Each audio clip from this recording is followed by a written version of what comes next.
Hola, tal como tú ya sabes, en las historias y en las narraciones hay personajes, y estos evolucionan su manera de pensar o de actuar a medida que va transcurriendo la historia.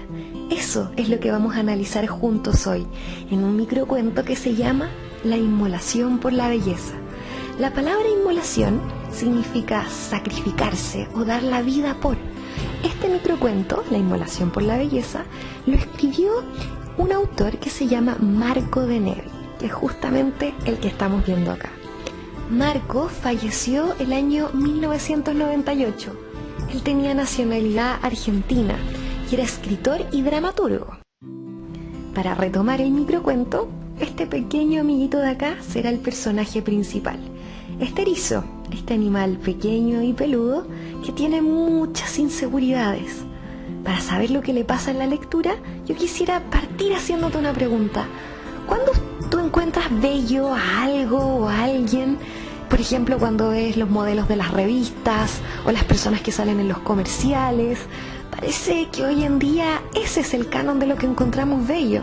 Personas perfectas, con sonrisas increíbles. Bueno, para el erizo, ese también era el canon de la belleza. ¿Estará en lo correcto? ¿Eso es bello o estará equivocado?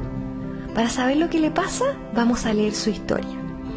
Debo advertirte que vamos a leer un fragmento de la historia.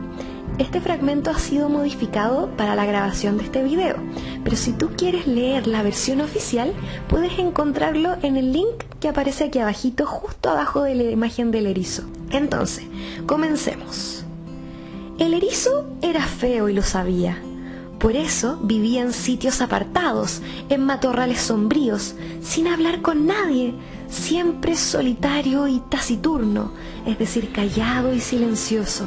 Siempre triste, él, que en realidad tenía un carácter alegre y gustaba de la compañía de los demás.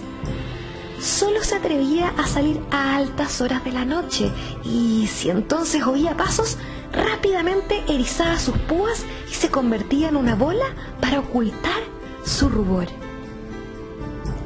Una vez alguien encontró una esfera híspida, es decir, cubierto de púas, y en lugar de rociarlo con agua o arrojarle humo, como aconsejan los libros de zoología, esta persona tomó una sarta de perlas, un racimo de uvas de cristal, piedras preciosas, y los fue enhebrando en cada una de las agujas del erizo, hasta transformar a aquella criatura desagradable en un animal fabuloso. Todos acudieron a contemplarlo. El erizo escuchaba las voces, las exclamaciones, los aplausos y lloraba de felicidad. Pero no se atrevía a moverse, por temor de que se le desprendiera aquel ropaje mil y una nochesco. Así permaneció durante todo el verano inmóvil, y cuando llegaron los primeros fríos, había muerto de hambre y de sed. Pero seguía hermoso. Esa fue la decisión que tomó nuestro amigo el erizo. Quisiera invitarte a reflexionar cómo era el erizo al principio del relato. Podríamos decir que era una persona insegura, lo podemos ver cuando el autor dice el erizo era feo y lo sabía. Además era una persona solitaria que no tenía muchos amigos. Miren lo que decía el cuento, vivía en sitios apartados, en matorrales sombríos, sin hablar con nadie, siempre solitario y taciturno. Además era tímido, porque si entonces oía pasos rápidamente erizaba sus púas y se convertía en una bola para ocultar su rubor. Si se acercaba a alguien, inmediatamente se sonrojaba, le daba vergüenza estar frente a otras personas. Pero este erizo al comienzo de la historia fue evolucionando a medida que avanzaba. ¿Cómo cambió su personalidad o su forma de pensar cuando lo adornaron y le pusieron estas piedras preciosas? El texto decía, el erizo escuchaba las voces, las exclamaciones, los aplausos y lloraba de felicidad. Realmente no lo podía creer. La gente lo estaba admirando.